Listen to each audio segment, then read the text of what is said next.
मित्रांनो, सुप्रीम कोर्टानं अतिशय महत्त्वाचं असं एक जजमेंट दिनांक 9/9/2025 रोजी दिलेलं आहे, ज्यामध्ये यापूर्वी जे कॅटेगरीमधले उमेदवार होते म्हणजे एस-सी, एस-टी, ओबीसी, तर या उमेदवारांना यापुढं त्यांचं जे मायग्रेशन होतं कॅटेगरीमध्ये म्हणजे रिझर्व्ह जागेतून अनरिझर्व्ह जागेमध्ये त्यांना जे मायग्रेशन करता येत होतं ते यापुढं करता येणार नाही. ज्याचा अर्थ काय, तर जे उमेदवार कॅटेगरीमधले होते त्यांना यापुढं ओपनमध्ये जाता येणार नाही किंवा अनरिझर्व्ह कॅटेगरीमध्ये त्यांना जाता येणार नाही. तर मित्रांनो, हे जजमेंट नेमकं काय आहे आणि याचा येणाऱ्या पिढीवर किंवा यापुढे होणाऱ्या निवडीवर काय परिणाम होणार आहे, आरक्षणावर काय परिणाम होणार आहे, याबद्दल आज आपण चर्चा करणार आहोत. नमस्कार, मी ॲडव्होकेट तानाजी वाघमारे. आपण बघता लिगल इन्फो MH25. मित्रांनो, चॅनलवर तुम्ही जर नवीन असाल तर चॅनलला सबस्क्राईब करा, व्हिडिओला लाईक करा आणि शेअर करायला विसरू. मित्रांनो, आता जाऊया आपण आपल्या मुख्य विषयाकडे. स्टेट ऑफ पंजाब विरुद्ध दविंदर सिंग या जजमेंटमध्ये सुप्रीम कोर्टाने असं सांगितलं होतं की कॅटेगरीमध्ये जे क्लासिफिकेशन असतं, तर आता तुम्ही या निर्णयामध्ये असं सांगितलं होतं की तुम्ही कॅटेगरीमध्ये म्हणजे 1975 मध्ये पंजाब सरकारनं त्यांच्याकडे ज्या कॅटेगरी होत्या एस-सी, एस-टी आणि ओबीसी, त्या एस-सी कॅटेगरीमध्ये सब क्लासिफिकेशन करण्याला त्यावेळेस पंजाब स्टेट गव्हर्नमेंटनं मान्यता दिलेली होती. त्या आधारे एखाद्या जातीमध्ये जर 10 जाती असतील, एखाद्या क्लासमध्ये म्हणजे एस-सी क्लासमध्ये 10 जाती जर असतील, तर या 10 जातीपैकी स्टेट गव्हर्नमेंटनं जर ठरवलं की 4 जातींना 70% आरक्षण द्यायचं आणि उरलेल्या 6 जातींना त्या प्रगत आहेत म्हणून त्यांना फक्त 30% आरक्षण द्यायचं, तर असा निर्णय त्यावेळेस पंजाब सरकारनं घेतला होता की या 10 पैकी 6 कॅटेगरींना सब क्लास करून त्यामध्ये त्यांनी आरक्षण दिलेलं होतं आणि बाकीच्या ज्या जाती होत्या त्या जातींना कमी प्रमाणात आरक्षण दिलेलं होतं, म्हणजे त्याच्यामध्ये क्लासिफिकेशन केलेलं होतं. तर आता यापुढे काय होणार आहे की एखाद्या कॅटेगरीमध्ये किंवा एखाद्या क्लासमध्ये जर स्टेट गव्हर्नमेंटने ठरवलं की 10 जाती असतील, 10 जातीपैकी 50% जातींना क्रिमिलियर ॲप्लिकेबल करायचे आणि 50% जातींना त्यांनी कुठल्याही प्रकारचा आतापर्यंत आरक्षणाचा लाभ घेतलेला नाही, त्यामुळे त्यांना या आरक्षणाचा फायदा द्यायचा आहे. तर त्यासाठी क्रिमिलियर आणि नॉन क्रिमिलियर अशी कॅटेगरी त्या स्टेट गव्हर्नमेंटला करता येणार आहे आणि त्यामुळं ज्या पुढारलेल्या जाती आहेत त्यांना क्रिमिलियरमध्ये ठेवलं जाईल आणि ज्या मागास जाती आहेत किंवा ज्यांनी आरक्षणाचा आतापर्यंत लाभ घेतलेला नाही त्यांना नॉन क्रिमिलियरमध्ये घेतलं जाईल. या अशा प्रकारचं फ्रीडम सुप्रीम कोर्टाने या निर्णयाआधारे स्टेट गव्हर्नमेंटला दिलेलं आहे. मित्रांनो, भारतामध्ये जवळजवळ 17 अशी राज्य आहेत की ते जास्तीत जास्त जाती आधारित राजकारण करतात, जाती आधारित समाजकारण करतात आणि त्यामुळं ठराविक राज्यामध्ये आतापर्यंत ठराविक पक्ष हे शासनकर्ते झालेले आहेत. त्याचबरोबर एखाद्या कॅटेगरीमधील ठराविक समाज पुढे गेलेला आहे आणि हा समाज पुढे गेल्यामुळं बाकीचे जे इतर जातीचे लोक आहेत त्यांच्यावर त्या जातीसाठी प्रतिनिधित्व करण्यासाठी किंवा त्या जातींना पुढे येण्यासाठी चान्स मिळालेला नाही. म्हणजे काही कॅटेगरीमध्ये काही जाती या डॉमिनेटेड आहेत, तर काही जाती अतिशय मागास आहेत आणि त्यांना आतापर्यंत आरक्षणाचा लाभ मिळालेला नाही. त्यामुळे अशा प्रकारचं क्लासिफिकेशन करण्यास, त्या कॅटेगरीमध्ये सब क्लास करण्यास या निर्णयामुळे सुप्रीम कोर्टानं प्रत्येक स्टेट गव्हर्नमेंटला मंजुरी दिलेली आहे. स्टेट गव्हर्नमेंटला अशा प्रकारचं म्हणजे सब कॅटेगरी करता येणार आहे. पाठीमागं ज्यावेळेस केंद्र सरकारनं एस-सी आणि एस-टी कॅटेगरीमध्ये सब क्लासिफिकेशन करण्याचा विचार करत होतं त्यावेळेस समाजामध्ये मोठ्या प्रमाणात असंतोष निर्माण झाला होता आणि शासनाला तो निर्णय पाठीमागे घ्यावा लागला होता. परंतु या निर्णयामुळं किंवा अशा प्रकारच्या निर्णयामुळं आता यापुढं प्रत्येक राज्यामध्ये असणाऱ्या जाती आहेत, ज्या मागास जाती आहेत, पुढारलेल्या जाती आहेत, यांना आरक्षण देत असताना त्यांच्या कॅटेगरीमध्ये सब क्लासिफिकेशन करता येणार आहे आणि त्यामुळं ज्या जाती पुढारलेल्या आहेत त्यांना कमी प्रतिनिधित्व मिळणार आहे आणि ज्या जाती मागास आहेत त्यांना कुठल्याही प्रकारचा आतापर्यंत फायदा घेतलेला नाही, त्या जातींना यापुढं या निर्णयामुळं फायदा होणार आहे. मित्रांनो, अशा प्रकारचा निर्णय घेत असताना स्टेट गव्हर्नमेंट राज्यघटनेच्या आर्टिकल 341 नुसार अशा प्रकारचा निर्णय राष्ट्रपतीच्या संमतीनं त्या राज्य सरकारला घेता येणार आहे. मित्रांनो, union of India versus K Sajib Rai हा जो निर्णय आहे हा राज्यघटनेच्या आर्टिकल 141 नुसार हा सर्वांवर बंधनकारक असणार आहे. त्यामुळं या निर्णयाचं सर्व राज्यांना पालन करावं लागणार आहे. हा निर्णय जे कॅटेगरीतील लोक आहेत त्यांना अतिशय धक्कादायक असा निर्णय आहे अशा प्रकारचं क्लासिफिकेशन किंवा सब क्लासिफिकेशन केल्यामुळं किंवा कॅटेगरीमधून ओपनमध्ये जाण्यासाठी मायग्रेशन करता येत होतं, ते मायग्रेशन करताना आल्यामुळं रिझर्वड कॅटेगरी आहेत त्या रिझर्वड कॅटेगरींना याचं मोठ्या प्रमाणात नुकसान होणार आहे. त्यामुळे यापुढं जे जनरल मेरिट आहे त्या जनरल मेरिटमध्ये या SC ST आणि OBC यांना कुठल्याही प्रकारचा यापुढे फायदा मिळणार नाही. जनरलमध्ये जनरल राहतील, SC मध्ये SCच राहतील, ST मध्ये STचा कॅन्डिडेट राहील आणि OBC मध्ये OBCचा कॅन्डिडेट राहील. त्यामुळे त्यांना जे आरक्षण आहे त्या आरक्षणाच्या प्रमाणामध्ये त्यांना राहावं लागणार आहे. मित्रांनो, भारतामध्ये सध्या म्हणजे जनरल कॅटेगरी 40.5% आहे. यामध्ये ST आणि SC मध्ये 22.5% आरक्षण आहे. OBC 27% आहे आणि EWS 10%. अशा प्रकारचं आरक्षणाचं रेशिओ आता सध्याच्या परिस्थितीमध्ये भारतामध्ये आहे. आणि प्रत्येक राज्याला 50% आरक्षण देण्याचा अधिकार आहे. 50% पर्यंतच कुठल्याही राज्याला त्या आरक्षणामध्ये एखाद्या जातीला ऍड करता येतं किंवा त्या जातीमधून किंवा त्या आरक्षणामधून त्या एखाद्या जातीला बाहेर काढता येतं. पण 50%च्या पुढं कुठल्याही राज्याला आरक्षण देता येत नाही. त्याला अपवाद आहे फक्त तामिळनाडू स्टेट गव्हर्नमेंटचा. तर मित्रांनो, अशा प्रकारे सन्माननीय सुप्रीम कोर्टाचं 9/9/2025 रोजीचं जजमेंट होतं आणि या जजमेंट आधारे या जजमेंटमुळं जे रिझर्व्ह कॅटेगरी आहेत त्यांना मोठ्या प्रमाणात नुकसान होणार आहे. ओपन कॅटेगरीमध्ये जे आहेत त्यांना याचा मोठ्या प्रमाणात फायदा होणार आहे. मित्रांनो, क्लासिफिकेशन करत असताना आपण राज्यघटनेचं आर्टिकल 341 जर पाहिलं तर त्यामध्ये असं म्हटलेलं आहे की अनुसूचित राज्यघटनेचं कलम 341 जे आहे ते अनुसूचित जातीसाठी आहे. त्यामध्ये असं म्हटलेलं आहे की त्याच्यामध्ये सब क्लॉज 1 असं सांगतो की राष्ट्रपतीला कोणत्याही राज्याच्या किंवा संघ राज्य क्षेत्राच्या बाबतीत आणि ते राज्य असेल तर त्याच्या राज्यपालाचा विचार घेतल्यानंतर म्हणजे एखाद्या राज्यपालाचा विचार घेतल्यानंतर जाहीर अधिसूचनेद्वारे त्या राज्यात किंवा यथास्थिती संघ राज्य क्षेत्रात या संविधानाच्या प्रयोजनार्थ अनुसूचित जाती म्हणून मानल्या जाणाऱ्या जातीला त्या जाती, वंश किंवा जनजाती अथवा जाती, वंश किंवा जनजाती यांचे भाग किंवा त्यातील गट विनिर्दिष्ट करता येतील.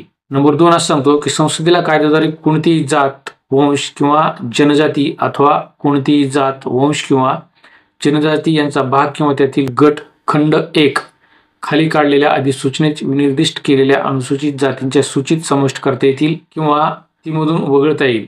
पण उक्त खंडाखाली काढलेल्या अधिसूचनेनंतरच्या कोणत्याही अधिसूचनेद्वारे पूर्वोक्तानुसार असेल त्याहून अन्यथा फरक केला जाणार नाही. कॅटेगरीमध्ये तुम्हाला सब कॅटेगरी करता येईल, पण ती कधी करता येईल? एखाद्या राज्याच्या राज्यपालाच्या विचार घेतल्यानंतर राष्ट्रपती त्यामध्ये बदल करू शकतात. मित्रांनो, 9/9/2025 रोजी सुप्रीम कोर्टानं Union of India versus K Sajib Roy या प्रकरणामध्ये महत्त्वाचा असा निर्णय दिलेला आहे. जो निर्णय SC ST आणि OBC कॅटेगरीमधील जे उमेदवार आहेत किंवा जे कॅन्डिडेट आहेत त्या कॅन्डिडेटवर यापुढे लागू होणार आहे.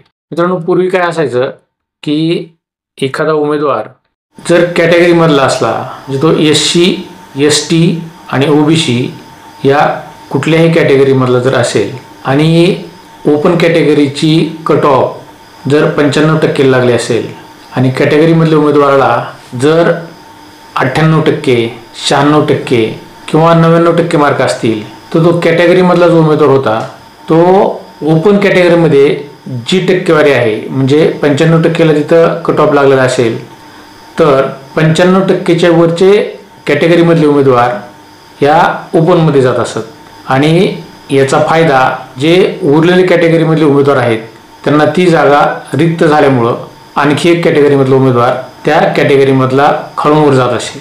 त्यामुळं कॅटेगरीमधलं जे मेरिट होतं ते ओपनच्या मेरिटपेक्षा कमी असायचं. पण या निर्णयामुळे काय होणार आहे की एखादा उमेदवार जर SC ST आणि OBC कॅटेगरीमधले असेल तर त्याला त्याच कॅटेगरीमध्ये त्याचा फॉर्म भरावा लागेल किंवा त्यानं जो फॉर्म भरलेला आहे आणि त्याला ओपनच्या कट ऑफपेक्षा जास्त मार्क जरी असले तरी त्याला त्याचे ज्या रिझर्व्ह जागा आहेत त्या रिझर्व्ह जागेमध्येच त्याचं सिलेक्शन होणार आहे. म्हणजे ओपनमध्ये त्याला यापुढं जाता येणार नाही. तर अशा प्रकारचं हे जजमेंट आहे. या जजमेंटमुळं अतिशय दूरगामी असा परिणाम होणार आहे. यामुळं काय होणार आहे की जे ओपनमधले कॅन्डिडेट्स आहेत त्या ओपनमधल्या कॅन्डिडेट्सना यापुढं त्यांचं जे मेरिट आहे ते मेरिट हाय जाणार नाही. ते मेरिट SC ST आणि ओबीसी कॅटेगरी या कॅटेगरीमधल्या कॅन्डिडेटपेक्षा नक्कीच कमी होणार आहे किंवा ते इक्वल राहणार आहे। यामुळं ओपन कॅटेगरीमधले जास्तीत जास्त लोक, जास्तीत जास्त कॅन्डिडेट हे त्यांच्या ज्या जागा आहेत त्या जागेवर भरले जातील, त्याचा फायदा ओपनच्या कॅन्डिडेटला होणार आहे। तर त्याचं नुकसान हे रिझर्व्ड कॅटेगरीमधले जे लोक आहेत त्यांना होणार आहे। तर मित्रांनो, हे नेमकं जजमेंट काय होतं याविषयी आपण आता सविस्तर चर्चा करू। सुप्रीम कोर्टाच्या 7 जजच्या बेंचने दिलेलं आहे। यामध्ये 6-1 अशा पद्धतीने हे जजमेंट पास झालेलं आहे। म्हणजे 6 जणांचं ओपिनियन या निर्णयाच्या बाजूने झालं आणि 1 न्यायाधीशांचं मत या निर्णयाच्या विरुद्ध होतं। म्हणून या निर्णयामुळे काय झालंय की जे EV चिनैया विरुद्ध स्टेट ऑफ आंध्र प्रदेश या जजमेंटमध्ये दिलेला जे निकाल होता त्या निकालाच्या एकदम विरुद्ध असा हा निकाल आहे। त्या निर्णयामध्ये EV चिनैया विरुद्ध स्टेट ऑफ आंध्र प्रदेश या निर्णयामध्ये या जजमेंटमध्ये असं सांगितलं होतं की एखाद्या रिझर्व्ह कॅटेगरीमधला उमेदवार ओपनच्या कट ऑफ मार्क्सपेक्षा जास्त मार्क असतील तर तो ओपनमध्ये जाऊ शकत होता। पण या निर्णयामुळं म्हणजे या युनियन ऑफ इंडिया विरुद्ध के साजिब रॉय या निर्णयामुळं आता नेमकं उलट होणार आहे। त्याचबरोबर ह्याच्या अगोदर 2010 मध्ये 10 ऑक्टोबर 2025ला स्टेट ऑफ पंजाब विरुद्ध दविंदर सिंग 1975 मध्ये पंजाब सरकारनं त्यांच्याकडे ज्या कॅटेगरी होत्या SC ST आणि OBC त्या SC कॅटेगरीमध्ये सब क्लासिफिकेशन करण्याला त्यावेळेस पंजाब स्टेट गव्हर्नमेंटनं मान्यता दिलेली होती। त्या आधारे एखाद्या क्लासमध्ये म्हणजे SC क्लासमध्ये 10 जाती जर असतील तर या 10 जातीपैकी स्टेट गव्हर्नमेंटनं जर ठरवलं की 4 जातींना 70% आरक्षण द्यायचं आणि उरलेल्या 6 जातींना त्या प्रगत आहेत म्हणून त्यांना फक्त 30% आरक्षण द्यायचं, तर असा निर्णय त्यावेळेस पंजाब सरकारनं घेतला होता की या 10 पैकी 6 कॅटेगरींना सब क्लास करून त्यामध्ये त्यांनी आरक्षण दिलेलं होतं आणि बाकीच्या ज्या जाती होत्या त्या जातींना कमी प्रमाणात आरक्षण दिलेलं होतं, म्हणजे त्याच्यामध्ये क्लासिफिकेशन केलेलं होतं। तर आता यापुढे काय होणार आहे की एखाद्या कॅटेगरीमध्ये किंवा एखाद्या क्लासमध्ये जर स्टेट गव्हर्नमेंटने ठरवलं 10 जाती असतील, 10 जातीपैकी 50% जातींना क्रिमिलियर ॲप्लिकेबल करायचे, 50% जातींना त्यांनी कुठल्याही प्रकारचा आतापर्यंत आरक्षणाचा लाभ घेतलेला नाही त्यामुळे त्यांना या आरक्षणाचा फायदा द्यायचा आहे। तर त्यासाठी क्रिमिलियर आणि नॉन क्रिमिलियर अशी कॅटेगरी त्या स्टेट गव्हर्नमेंटला करता येणार आहे आणि त्यामुळं ज्या पुढारलेल्या जाती आहेत त्यांना क्रिमिलियरमध्ये ठेवलं जाईल आणि ज्या मागास जाती आहेत किंवा ज्यांनी आरक्षणाचा आतापर्यंत लाभ घेतलेला नाही त्यांना नॉन क्रिमिलियरमध्ये घेतलं जाईल। या अशा प्रकारचं फ्रीडम सुप्रीम कोर्टाने या निर्णयाआधारे स्टेट गव्हर्नमेंटला दिलेलं आहे। मित्रांनो, भारतामध्ये जवळजवळ 17 असे राज्य आहेत की ते जास्तीत जास्त जाती आधारित राजकारण करतात, जाती आधारित समाजकारण करतात आणि त्यामुळं ठराविक राज्यामध्ये आतापर्यंत ठराविक पक्ष हे शासनकर्ते झालेले आहेत। त्याचबरोबर एखाद्या कॅटेगरीमधील ठराविक समाज पुढे गेलेला आहे आणि हा समाज पुढे गेल्यामुळं बाकीचे जे इतर जातीचे लोक आहेत त्यांच्यावर त्या जातीसाठी प्रतिनिधित्व करण्यासाठी किंवा त्या जातींना पुढे येण्यासाठी चान्स मिळालेला नाही। म्हणजे काही कॅटेगरीमध्ये काही जाती या डॉमिनेटेड आहेत तर काही जाती अतिशय मागास आहेत आणि त्यांना आतापर्यंत आरक्षणाचा लाभ मिळालेला नाही। त्यामुळे अशा प्रकारचं क्लासिफिकेशन करण्यास, त्या कॅटेगरीमध्ये सब क्लास करण्यास या निर्णयामुळे सुप्रीम कोर्टानं प्रत्येक स्टेट गव्हर्नमेंटला मंजुरी दिलेली आहे। स्टेट गव्हर्नमेंटला अशा प्रकारचं म्हणजे सब कॅटेगरी करता येणार आहे। समाजामध्ये मोठ्या प्रमाणात असंतोष निर्माण झाला होता आणि शासनाला तो निर्णय पाठीमागे घ्यावा लागला होता। परंतु या निर्णयामुळं किंवा अशा प्रकारच्या निर्णयामुळं आता यापुढं ज्या जाती पुढारलेल्या आहेत त्यांना कमी प्रतिनिधित्व मिळणार आहे आणि ज्या जाती मागास आहेत त्यांना कुठल्याही प्रकारचा आतापर्यंत फायदा घेतलेला नाही त्या जातींना यापुढं या निर्णयामुळं फायदा होणार आहे। तर मित्रांनो, अशा प्रकारे सन्माननीय सुप्रीम कोर्टाचं 9/9/2025 रोजीचं जजमेंट होतं आणि या जजमेंट आधारे या जजमेंटमुळं जे रिझर्व्ह कॅटेगरी आहेत त्यांना मोठ्या प्रमाणात नुकसान होणार आहे।